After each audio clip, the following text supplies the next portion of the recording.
Hai guys, ketemu lagi dengan aku di channel Lady Din. Semoga kalian semua dalam keadaan yang sehat dan bahagia. Kebaikan gadis cantik ini menolong seorang pria malah mengakibatkan hal yang fatal bagi dirinya. Apa yang terjadi dan bagaimana kisah lengkapnya? Tanpa basa-basi lama-lama, kita langsung masuk ke ceritanya ya. Sebelumnya, jangan lupa untuk subscribe dulu channel ini dan nyalakan lonceng notifikasinya supaya kalian tahu video terbaru dari aku.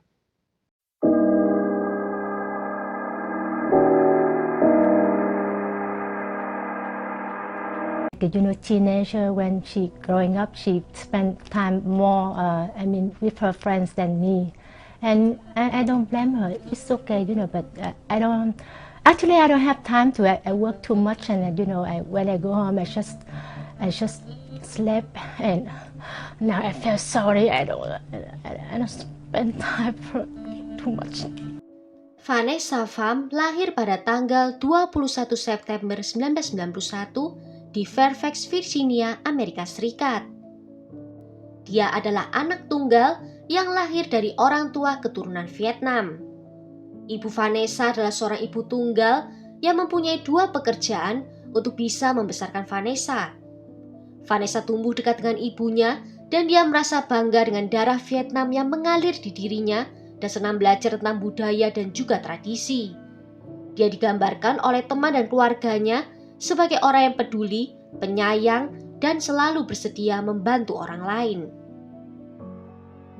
Dia bersekolah di Oakton High School di Fairfax, di mana dia menjadi siswi berprestasi dan aktif dalam berbagai kegiatan ekstrakurikuler. Setelah lulus SMA, pada tahun 2007, Vanessa melanjutkan ke Savannah College Art and Design di Georgia, di mana dia belajar fashion merchandising. Dia memang seorang seniman yang kreatif dan berbakat dalam dunia desain, suka membuat pakaian, perhiasan, dan aksesorinya sendiri.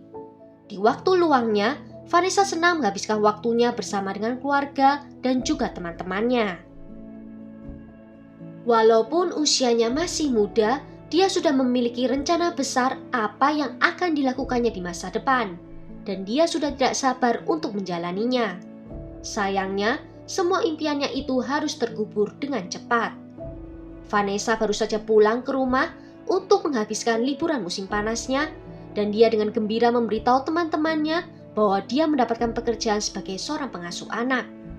Dan di tanggal 27 Juni 2010, di sekitar pukul 2 siang, sambil menunggu kunjungan dari pacarnya yang tinggal di Ohio, Vanessa memutuskan untuk pergi ke pusat perbelanjaan Fairfax Plaza untuk membetulkan alisnya di sebuah salon. Di sekitar pukul 3:30 sore, seorang pengemudi melihat satu mobil terperosok ke sebuah selokan berjarak 800 meter dari pusat perbelanjaan. Dan dia segera menelpon ke polisi untuk melaporkan hal itu. Dan ketika polisi tiba, awalnya mereka berpikir kalau mobil ini terlibat kecelakaan. Namun mereka menemukan Vanessa dalam keadaan tak bernyawa di dalam mobilnya. Dan investigasi polisi menemukan bahwa Vanessa telah ditikam sebanyak 13 kali. Dalam penggeledahan di dalam mobil, polisi juga menemukan sidik jari di senjata pembunuhan yang tergeletak di bawah kursi pengemudi.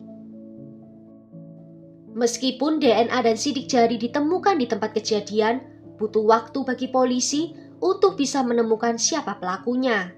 Karena semua bukti itu tidak ditemukan di dalam database-nya polisi. Penyelidik yakin kalau pelaku adalah seseorang yang tak dikenal oleh Vanessa, karena mereka yakin kalau Vanessa tidak memiliki musuh atau sedang dalam masalah. Mereka menyelidiki area di sekitar mall dan mengumpulkan DNA dari teman, keluarga, dan juga tunawisma di sekitar mall, namun tidak ada hasilnya yang cocok. Dari rekaman CCTV menunjukkan kalau mobil Vanessa keluar dari pusat perbelanjaan Fairfax Plaza pada pukul 3:24 di sore hari. Hanya 10 menit sebelum dia ditemukan di dalam mobilnya di selokan. Kasus Vanessa ini bahkan sempat disorot di acara TV America's Most Wanted, namun tak membuahkan hasil apa-apa. Selama 2,5 tahun, kasus ini tidak dapat terpecahkan. Terobosan baru terjadi pada bulan April 2012 ketika Julio Miguel Blanco Garcia ditangkap karena mencuri 3 botol sampanye. Julio terhubung dengan pembunuhan itu dengan bukti sidik jari yang sama. Dan dalam penyelidikan di rumah Julio, pencarian di komputernya menunjukkan kalau dia terus mengikuti berita penyelidikan tentang Vanessa. Julio adalah seorang imigran ilegal dari Guatemala dan di hari itu dia sedang dalam keadaan mabuk berat karena mengisap rokok PCP. Dalam interogasinya dia membantah tuduhan atas pembunuhan berencana, tetapi mengaku menikam Vanessa dalam kemarahan yang dipicu oleh obat-obatan. Dan dia meminta maaf atas apa yang telah terjadi kepada Vanessa. Dia mengatakan kalau dia mengingat persis apa yang telah terjadi di hari itu. Dia memulai hari dengan pergi ke Washington bersama dengan putrinya untuk membeli rokok PCP. Sesampai di rumah, dia merokok 3 batang sebelum pergi ke pusat perbelanjaan Fairfax bersama putrinya. Sesampai di mall, dia merasa tidak enak badan, rupanya karena keracunan PCP yang parah. Julio bertemu dengan Vanessa di depan salon alis dan memintanya untuk membawa dia dan putrinya ke rumah sakit. Vanessa yang memang baik hati tidak menolak permintaan itu. Namun dalam perjalanan, Vanessa mengambil jalan yang salah dan karena Julio sedang mabuk, dia berpikir kalau Vanessa akan melakukan sesuatu terhadap dirinya dan juga putrinya. Julio yang sedikit berhalusinasi itu lalu mengeluarkan pisau yang memang dia bawa di dalam ranselnya dan kemudian melakukan apa yang dia pikir harus dilakukannya. Dan setelahnya, dia melarikan diri bersama putrinya dari dalam mobil. Pengacara Julio mencoba untuk membatalkan kasus ini, mengklaim bahwa liputan media tentang penyelidikan merusak kesempatan kliennya menerima persidangan yang adil. Karena hampir semua bukti dalam kasus telah dirilis sebelum juri dipilih. Namun hakim pengadilan menolak klaim itu, mengatakan semua bukti yang dilaporkan akan dibawa ke pengadilan dan anggota juri dapat mengesampingkan apa yang mereka ketahui dari media. Persidangan dimulai pada tanggal 19 Agustus 2013 dan selama persidangan, saksi pertama yaitu pemeriksa medis yang melakukan otopsi menggambarkan banyaknya luka tajam dan luka sayatan di tubuhnya Vanessa.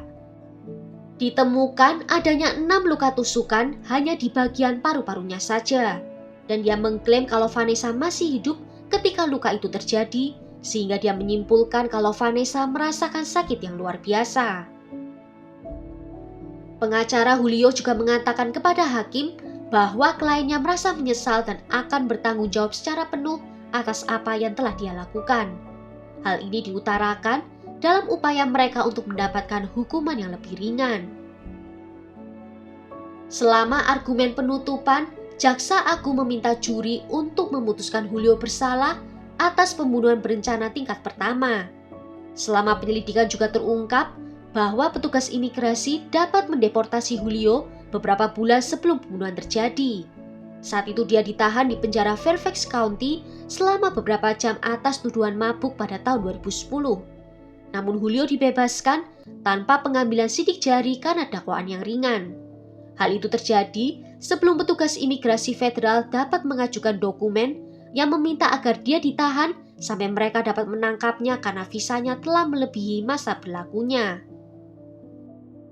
Di bulan Agustus 2013, akhirnya Julio dinyatakan bersalah atas anggota juri atas pembunuhan tingkat pertama dan dijatuhi hukuman selama 49 tahun di penjara, yaitu hukuman maksimum yang dapat diberikan. Hukuman itu mewakili masa tahanan selama 30 tahun ditambah dengan 19 tahun sesuai dengan usianya Vanessa. Ibu Vanessa dalam pernyataannya menulis tentang bagaimana dia tidak akan melihat putrinya jatuh cinta, menikah, atau punya anak. Sesuatu yang sederhana sebelumnya, seperti berbicara dengan putrinya, sekarang berubah menjadi percakapan satu arah saja dengan batu nisan. Pengacara Julio mengatakan kalau kliennya tidak memiliki catatan kriminal yang signifikan sebelum kasus ini, dan dia bersikap sopan serta kooperatif dengan pihak berwenang sejak penangkapannya. Dia ingin menyerahkan diri, tetapi tidak bisa meninggalkan putrinya sendirian, dan rasa bersalah itu membuat Julio terus mengikuti berita dari kasus Vanessa secara online. Dan selama di penjara, Julio mendapatkan GED, yaitu ijazah lulus setara SMA di Amerika, dan menjalani perawatan ketergantungan obat terlarang. Dan pengacaranya meminta agar hukumannya dikurangi menjadi 23 hingga 38 tahun saja. Namun sampai saat ini masih belum ada berita terbaru tentang kasus ini. Well, sampai di sini dulu cerita kali ini. Bagaimana menurut kalian tentang kasus ini? Tulis ya pendapat kalian di kolom komentar. Akhir kata terima kasih karena sudah nonton video ini sampai akhir. Sampai jumpa di video berikutnya. Ciao!